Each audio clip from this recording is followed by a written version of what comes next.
जब हम गोदान की कहानी सुनते हैं तो ऐसा लगता है जैसे हम किसी गांव की धूल भरी पगडंडी पर चल रहे हों, जहां हर मोड़ पर एक सच्चाई हमारा इंतजार कर रही है। ये सिर्फ एक कहानी नहीं है, ये उस भारत की तस्वीर है जहां सपने बहुत छोटे होते हैं लेकिन दुख बहुत बड़े। तो सुनो, एक छोटा सा गांव है, वहां रहता है होरी महतो। सीधा सादा, मेहनती किसान। उसकी आंखों में कोई बड़ा सपना नहीं है, बस एक छोटा सा सपना है, एक गाय हो जाए। बस एक गाय, क्योंकि उसके लिए गाय सिर्फ जानवर नहीं है, सम्मान है, धर्म है और एक बेहतर जिंदगी की उम्मीद है। होरी की पत्नी है धनिया, मजबूत, तेज और सच बोलने वाली। अगर होरी दिल है तो धनिया उसकी हिम्मत है। वह बार बार होरी को समझाती है कि इस समाज में सीधा आदमी ही सबसे ज्यादा पिसता है, लेकिन होरी है कि अपनी भलमनसाहत नहीं छोड़ता। उनका बेटा है गोबर, थोड़ा तेज, थोड़ा विद्रोही। उसे अपने पिता की तरह झुकना पसंद नहीं। उसे लगता है कि इस समाज के नियम सिर्फ गरीबों को दबाने के लिए बने हैं। एक दिन होरी का सपना पूरा होता है। वह एक गाय खरीद लेता है। वह दिन उसके जीवन का सबसे खुश दिन होता है, जैसे किसी ने उसके घर में रोशनी भर दी हो। वो गाय को देखकर ऐसे खुश होता है जैसे कोई बच्चा अपना खिलौना पा जाए। लेकिन कहानी यहीं से मोड़ लेती है। होरी का भाई हीरा अंदर ही अंदर जलता रहता है। उसे लगता है कि होरी को सब कुछ मिल रहा है और वह पीछे रह गया है। और एक रात जलन इतनी बढ़ जाती है कि वह गाय को जहर दे देता है। सुबह जब होरी देखता है कि उसकी गाय मर चुकी है तो उसका दिल टूट जाता है, जैसे किसी ने उसकी आत्मा ही निकाल ली हो। लेकिन दुख यही खत्म नहीं होता। गांव के पंडित और महाजन आ जाते हैं। वे कहते हैं कि ये पाप है, गाय की मौत का दोष होरी पर आता है और उसे दंड देना होगा। अब सोचो, जो खुद पीड़ित है उसी को दोषी बना दिया जाता है। होरी कर्ज में डूब जाता है, लेकिन वो विरोध नहीं करता। क्यों? क्योंकि उसे डर है, समाज का, धर्म का, बदनामी का। धनिया इस बात पर गुस्से से भर जाती है। वह कहती है, ये कैसा न्याय है? जिसने कुछ नहीं किया वही सजा भुगत रहा है। लेकिन होरी उसे शांत कर देता है। वह कहता है, समाज से लड़कर हम कहाँ जाएंगे? इसी बीच गोबर की जिंदगी में भी एक मोड़ आता है। उसे झुनिया से प्यार हो जाता है, जो कि एक दूसरी जाति की लड़की है। ये प्यार समाज को मंजूर नहीं है। जब झुनिया गर्भवती हो जाती है तो गोबर डर जाता है और शहर भाग जाता है। झुनिया अकेली रह जाती है और उसके पास जाने के लिए कोई जगह नहीं होती। वो सीधे होरी के घर आ जाती है। अब यहां कहानी और गहरी हो जाती है। धनिया पहले तो गुस्से में होती है, लेकिन फिर उसका दिल पिघल जाता है। वो झुनिया को अपने घर में रख लेती है। वो समाज की परवाह नहीं करती, वो सिर्फ इंसानियत देखती है। लेकिन गांव इंसानियत नहीं देखता। गांव वाले होरी और धनिया का बहिष्कार करने लगते हैं। उन्हें अपमानित किया जाता है, उन पर जुर्माना लगाया जाता है। फिर से कर्ज, फिर से दुख। होरी अंदर ही अंदर टूट रहा होता है, लेकिन वह फिर भी समाज के नियमों को मानता रहता है। कहानी यहां हमें एक गहरी सच्चाई दिखाती है कि गरीब आदमी सिर्फ पैसे से नहीं, बल्कि समाज के नियमों से भी दबा होता है। उधर शहर में गोबर धीरे धीरे बदल रहा होता है। वो वहां मजदूरी करता है, नए लोगों से मिलता है और उसे समझ आने लगता है कि गांव की व्यवस्था कितनी अन्यायपूर्ण है। वो अब पहले जैसा नहीं रहा। अब उसके अंदर सवाल है, गुस्सा है और बदलाव की चाह है। लेकिन गांव में होरी की हालत और खराब होती जा रही है। एक के बाद एक कर्ज, एक के बाद एक अपमान। फिर भी उसके अंदर एक चीज नहीं मरती, उसका धर्म, उसका कर्तव्य निभाने का भाव। वह सोचता है, अगर मैं समाज के नियम नहीं मानूंगा तो मेरा अस्तित्व क्या रहेगा? और यहीं पर कहानी हमें सबसे बड़ा सवाल पूछती है, क्या जीना सिर्फ नियमों को निभाना है या अपने लिए खड़े होना भी जरूरी है? धनिया बार बार होरी से कहती है, तुम क्यों इतना झुकते हो? लेकिन होरी के पास जवाब नहीं होता, क्योंकि वो डर और परंपरा के बीच फंसा हुआ है। धीरे धीरे उसका शरीर भी जवाब देने लगता है। मेहनत, चिंता और कर्ज का बोझ उसे अंदर से खा रहा होता है, लेकिन फिर भी उसके मन में एक आखिरी इच्छा बची रहती है, गोदान, यानी मरते समय एक गाय का दान, ताकि उसे मोक्ष मिल सके। सोचो, पूरी जिंदगी उसने एक गाय के लिए संघर्ष किया और अंत में भी उसकी इच्छा वही है। ये सिर्फ एक इच्छा नहीं है, ये उस समाज की विडंबना है जहां इंसान की कीमत कम है और परंपराओं की ज्यादा। और यहीं पर कहानी धीरे धीरे उस मोड़ की तरफ बढ़ती है जहां होरी का जीवन अपने अंतिम पड़ाव पर पहुंचता है। लेकिन असली सवाल अभी बाकी है। क्या होरी अपनी आखिरी इच्छा पूरी कर पाएगा? क्या गोबर वापस आएगा? क्या धनिया इस अन्याय के खिलाफ खड़ी होगी, या वो भी टूट जाएगी? कहानी यहीं खत्म नहीं होती। असली दर्द और सच्चाई तो अभी बाकी है। गांव की हवा अब पहले जैसी नहीं रही थी। जैसे हर झोंका अपने साथ ताने, आरोप और तिरस्कार लेकर आता हो। होरी के घर के बाहर से गुजरते लोग अब पहले की तरह नमस्ते नहीं करते।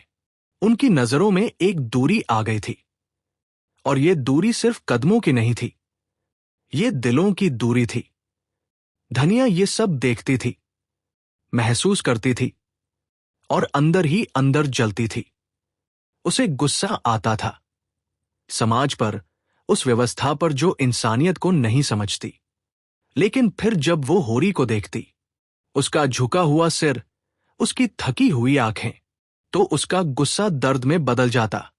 होरी अब पहले से ज्यादा चुप रहने लगा था, जैसे उसके अंदर की आवाज कहीं खो गई हो। वह सुबह खेत जाता, दिन भर मेहनत करता और शाम को बिना कुछ कहे वापस आ जाता। उसकी जिंदगी अब एक आदत बन चुकी थी, जीने की नहीं, बस चलते रहने की। इसी बीच एक दिन अचानक गांव में खबर फैलती है, गोबर वापस आ गया है। लेकिन ये वही पुराना गोबर नहीं था। शहर ने उसे बदल दिया था। उसकी चाल में अब आत्मविश्वास था, उसकी आंखों में सवाल थे, और उसके शब्दों में अब डर नहीं था। वो अब झुकने वाला नहीं था। जब वो घर पहुंचा तो धनिया की आंखों में आंसू आ गए। वो उसे देखकर खुश थी, लेकिन उसके दिल में एक शिकायत भी थी। उसने उसे गले लगाया, लेकिन साथ ही पूछा, तू हमें छोड़कर क्यों भाग गया था? गोबर चुप हो गया, क्योंकि उसके पास इस सवाल का कोई आसान जवाब नहीं था। लेकिन जब उसने झुनिया को देखा और अपने बच्चे को, तो उसके अंदर कुछ टूट गया। उसे एहसास हुआ कि उसने सिर्फ अपने डर से भागकर कितनों को दर्द दिया। अब गोबर बदल चुका था, और उसने फैसला किया कि वो अब चुप नहीं रहेगा। वो गांव वालों के सामने खड़ा हो गया। उसने सवाल उठाए, क्यों एक गरीब आदमी को हर बार सजा मिलती है? क्यों धर्म के नाम पर सिर्फ शोषण होता है? गांव वाले उसकी बातों से असहज हो गए, क्योंकि पहली बार किसी ने इतनी खुलकर विरोध किया था। लेकिन होरी, वह डर गया। उसे लगा कि गोबर का यह रवैया उन्हें और मुसीबत में डाल देगा। उसने गोबर को समझाने की कोशिश की, बेटा, समाज से लड़ना आसान नहीं होता। लेकिन गोबर अब वही लड़का नहीं था जो चुप हो जाए। वह बोला, अगर हम हमेशा डरते रहेंगे तो ये अन्याय कभी खत्म नहीं होगा। ये टकराव सिर्फ बाप बेटे के बीच नहीं था, ये दो सोचों का टकराव था। एक जो परंपरा को मानती है और एक जो बदलाव चाहती है। इसी बीच गांव में एक और कहानी चल रही थी। शहर की दुनिया, जहां मालती और मेहता जैसे लोग रहते हैं। मालती, एक आधुनिक, पढ़ी लिखी महिला जो अपने तरीके से जिंदगी जीती है। वह स्वतंत्र है, आत्मनिर्भर है और समाज के पुराने नियमों को नहीं मानती। मेहता, एक विचारशील, संवेदनशील व्यक्ति जो समाज की गहराई को समझता है। इन दोनों की बातचीत, उनके विचार कहानी को एक नया आयाम देते हैं। वे गांव और शहर के बीच के अंतर को दिखाते हैं। जहां गांव में लोग परंपराओं में जकड़े हुए हैं, वहीं शहर में लोग सोचने और सवाल करने लगे हैं। लेकिन एक बात दोनों जगह समान है, संघर्ष, बस रूप अलग है। उधर गांव में होरी का संघर्ष अब और गहरा होता जा रहा था। कर्ज बढ़ता जा रहा था, शरीर कमजोर होता जा रहा था, लेकिन जिम्मेदारियां कम नहीं हो रही थी। रूपा की शादी करनी थी, घर चलाना था, समाज की नजरों में खुद को ठीक साबित करना था। एक दिन होरी इतना थक जाता है कि खेत में ही गिर पड़ता है। उसका शरीर जवाब दे रहा था, लेकिन उसकी आत्मा अभी भी हार नहीं मान रही थी। धनिया उसे उठाकर घर लाती है। उसकी आंखों में डर था, क्योंकि वह जानती थी कि अब वक्त ज्यादा नहीं बचा। लेकिन होरी अभी भी एक ही बात सोच रहा था, गोदान। वह बार बार यही कहता, मुझे गोदान करना है, नहीं तो मेरी आत्मा को शांति नहीं मिलेगी। ये सुनकर धनिया का दिल टूट जाता है। वह सोचती है, जिस आदमी ने पूरी जिंदगी दूसरों के लिए जिया, क्या उसे मरते वक्त भी एक रस्म के लिए तरसना पड़ेगा? उसके पास पैसे नहीं थे, घर में कुछ बचा नहीं था, लेकिन वो हार नहीं मानती। वो इधर उधर से पैसे जुटाने की कोशिश करती है, अपने गहने बेचने की सोचती है, लेकिन कुछ भी काफी नहीं होता। और तभी कहानी अपने सबसे भावनात्मक मोड़ पर पहुंचती है। होरी की सांसें अब धीमी होने लगी थी। उसकी आंखों में एक अजीब सी शांति थी, जैसे वो सब समझ चुका हो। वह जानता था कि उसकी जिंदगी कैसी रही, कितनी कठिन, कितनी अन्यायपूर्ण, लेकिन फिर भी उसके चेहरे पर कोई शिकायत नहीं थी, बस एक अधूरी इच्छा। धनिया उसके पास बैठी थी, उसकी आंखों से आंसू बह रहे थे। और तभी वह एक फैसला करती है। वह 1 रुपया उठाती है और पंडित के हाथ में रख देती है और कहती है, यही हमारा गोदान है। यह सिर्फ 1 रुपया नहीं था, यह उस पूरी व्यवस्था के खिलाफ एक मौन विद्रोह था। यह उस सोच का अंत था जो इंसान से ज्यादा रस्मों को महत्व देती थी। होरी की आंखें धीरे धीरे बंद हो जाती हैं और उसके साथ ही एक युग खत्म हो जाता है। लेकिन कहानी यही खत्म नहीं होती, क्योंकि असली सवाल अब शुरू होते हैं। क्या गोबर उस बदलाव को ला पाएगा जिसकी उसने बात की थी? क्या समाज कभी बदलेगा, या फिर हर होरी ऐसे ही चुपचाप मरता रहेगा? ये कहानी सिर्फ होरी की नहीं है, ये हर उस इंसान की कहानी है जो अपने हक के लिए नहीं, बल्कि समाज के डर से जीता है। और शायद यही गोदान का सबसे बड़ा सच है। असली दान गाय का नहीं था, असली दान था एक इंसान की पूरी जिंदगी। होरी चला गया था, लेकिन उसकी अनुपस्थिति उसकी मौजूदगी से कहीं ज्यादा भारी थी। घर वही था, दीवारें वही थी, आंगन भी वही था, लेकिन अब वहां एक अजीब सी खामोशी थी जो हर चीज को ढक लेती थी। धनिया चुप थी, बहुत चुप। पहले वो लड़ती थी, बोलती थी, सवाल करती थी, लेकिन अब जैसे उसके अंदर का शोर भी थक गया था।